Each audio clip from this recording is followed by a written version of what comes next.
pour l'instant, ce qu'on a besoin, c'est des compensations pour les dégâts maison, des compensations pour déménager les gens dans des nouvelles zones. Cette nouvelle mesure, elle a été prévue justement pour s'assurer de la santé et du bien-être des gens parce que c'est tout à fait compréhensible que des gens soient tannés d'être inondés année après année. C'est une mesure qui est liée aux inondations successives.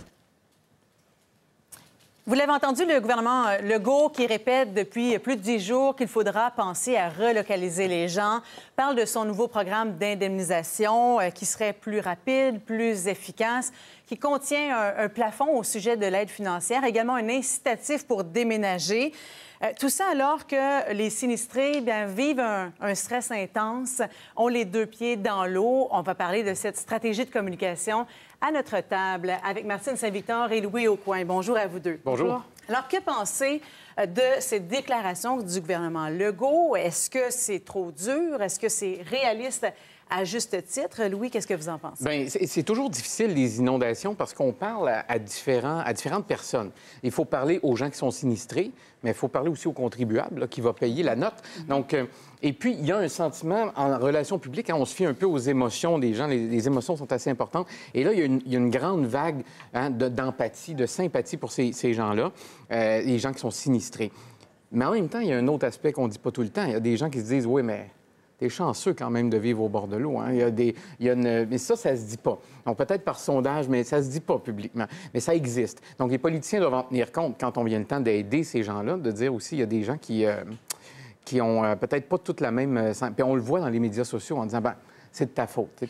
Et la réalité est beaucoup plus complexe que ça. Ben oui, voilà, le vice-président de la Croix-Rouge, secteur Québec, nous disait tout à l'heure, il faut que les gens comprennent bien que les sinistrés, là, c'est pas des gens qui ont des grosses baraques au bord de l'eau nécessairement. Exact. Il y a beaucoup de gens qui manquent de ressources actuellement. Il faisait d'ailleurs un appel répété là, à la générosité parce que à la Croix-Rouge, les fonds n'entrent pas aussi rapidement que ce qu'on souhaiterait. Est-ce qu'on a un problème de perception, de message, de compréhension, Martine, par rapport à la situation? Mais évidemment, il va falloir encore plus humaniser le problème, c'est-à-dire de prendre un cas, par exemple, mettre en lumière une famille qui a tout perdu pour aller chercher vraiment les gens et leur faire réaliser ce que ça veut dire de tout perdre. Hein? Parce qu'on le sait, les Québécois sont très généreux, on l'a vu déjà dans le passé, mais il faut humaniser le problème. Maintenant, ce qui se passe avec cette déclaration de programme d'indemnisation n'est pas... la complexité n'est pas unique au Québec parce que c'est un phénomène qu'on retrouve de plus en plus dans le monde. Donc, ici, on parle de déplacés climatiques, en fait, mais il y a aussi des migrants, des réfugiés climatiques. Et partout à travers le monde, il y a cette question, qu'est-ce qu'on fait? Est-ce qu'on doit faire une politique universelle? Est-ce qu'on doit entrer les droits des déplacés climatiques dans les chartes, par exemple, des droits? Donc, c'est un problème qui dépasse beaucoup plus la compensation financière. Il faut maintenant les reconnaître peut-être dans une charte et il y a un plaidoyer pour ça. Donc, je pense que le gouvernement Legault se joint à plusieurs autres gouvernements qui doivent gérer ce genre de questions. Bon, vous le dites, il y a une question de timing là, avec les changements climatiques, mais rappelons là, que les gens ont les pieds dans l'eau, risquent de perdre leur maison. Je comprends qu'il y a différents publics, les contribuables à qui on doit s'adresser en disant « vous n'aurez pas à payer la note indéfiniment, on prend des mesures ». Mais est-ce que c'est le bon moment?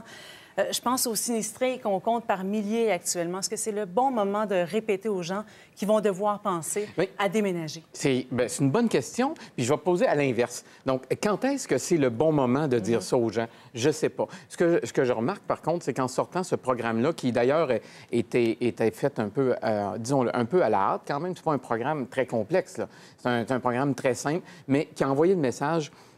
nous, le gouvernement, d'abord, on est prêt à vous aider. Ça, c'est un message important. Et l'autre chose, c'est qu'il va y avoir une limite à combien on va vous aider. On peut le dire comme ça. Donc, ça, ce message-là, il a été clair, il a été bien passé. Je ne sais pas si la stratégie était pour être revue puis dire il y a un meilleur moment. Mais quand je pense qu'on dit à quelqu'un, il va falloir que tu partes.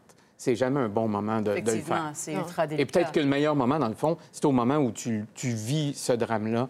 Cette personne-là vit un drame. Mais il faut quand même le faire un moment, même si c'est jamais le bon moment. Puis quand la gouverneure générale Payette a été, par exemple, au Nouveau-Brunswick, elle a dit « Ces images nous montrent trop bien la fragilité de notre environnement. » Donc, on le rappelle que c'est pas unique, ça va arriver encore. Le premier ministre Trudeau, quand il était à Gatineau, a dit « Écoutez, on doit penser à l'adaptation concertation, on doit penser à comment on va aller de l'avant ensemble, parce qu'ils pensent à l'après-sinistre, en fait. Ils n'ont pas le choix. Mais ça nous amène aussi au fait qu'on ne pourra pas le régler, le problème des inondations, puis le problème de sécheresse, puis le problème... On ne pourra pas les régler comme ça. Et là, ce qu'on voit cette semaine, c'est intéressant. Tout le monde se lance la balle. Alors, on dit, bon, est-ce que c'est la faute des sinistrés eux-mêmes? Hein? Et on dit, bien, pas nécessairement. C'est de la faute aux municipalités. Les municipalités disent, bien, moi, je suis ce que le gouvernement nous a dit. Le gouvernement dit, bien, je vais vous indemniser. Les municipalités disent, c'est pas assez.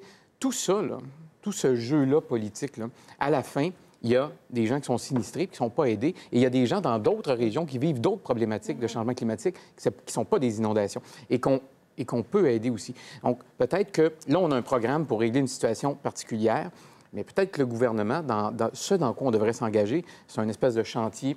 Puis je parle en termes de communication, là, c'est un espèce de chantier où on dirait aux gens, bien, on va le prendre ensemble, ce problème-là des changements climatiques, puis on va trouver des solutions ensemble. Parce que des politiciens qui se chicanent, puis il n'y a jamais assez d'argent, puis il n'y a c'est jamais assez bien fait, c'est jamais assez vite. Les gens ne sont pas... C'est pas ça qu'ils veulent entendre. C'est pas ce qu'on veut voir. Là, ça fait presque 2 semaines qu'on suit ça activement, les inondations. On en parlait la semaine dernière de la gestion de crise. On voyait Geneviève Guilbeault, ministre de la Sécurité publique, partout. Quelle est votre analyse de la situation concernant la gestion de crise actuelle? Mais en fait, ce qu'on a pu remarquer depuis les derniers jours, c'est qu'encore une fois, il y a un travail concerté. On a vu les dirigeants de différents paliers. Et ils se sont mis en scène, si on veut, hein, parce qu'ils ont eux-mêmes diffusé ces photos. Donc, je pense qu'on va avoir des photos. Je parlais du premier ministre Trudeau qui était à Gatineau, Valérie Plante aussi qui était sur le terrain, la gouverneure générale, Rob Ford. Et qu'est-ce qu'on voit? On les voit en habit de circonstance, on les voit mettre la main à la pâte aussi, hein, on les voit remplir des sacs de sable. Et ils ont diffusé eux-mêmes ces photos-là. Donc, on voit très bien leur implication. On voit leur implication. On a vu une photo du premier ministre Legault en cellule de crise, hein, entouré de spécialistes. Et on les voit aussi reconnaissants face aux bénévoles. Et c'est le message qu'ils passent. Le message qu'ils passent, c'est merci aux premiers répondants, merci aux bénévoles. Dans un clip que le premier ministre Legault a mis sur Facebook, il dit « Je vous lève mon chapeau, le Québec vous lève leur chapeau ». Donc, le rôle d'un chef d'État ou d'une chef d'État ou d'un leader politique, c'est d'abord d'unir et ensuite de rassurer. Donc, en les voyant sur le terrain, on s'est dit, OK, ils sont là, ils comprennent le problème. En étant présent. On la voit, la fameuse vidéo qui a été réalisée par le premier ministre François Legault.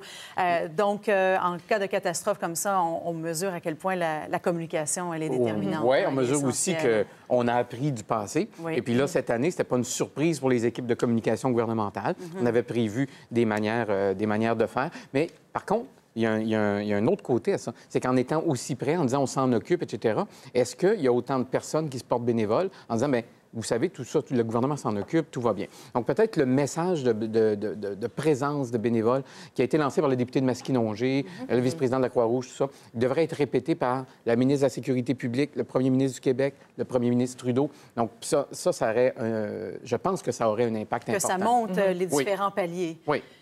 Et là, tout ça, ça fait monter aussi les attentes pour après inondation, parce qu'on se souvient qu'on avait vu Martin Coiteux un peu partout en 2017.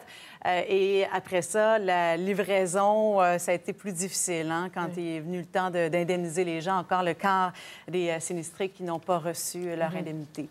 Merci beaucoup pour cette table des communications. On se retrouve la semaine prochaine. Merci. Au revoir.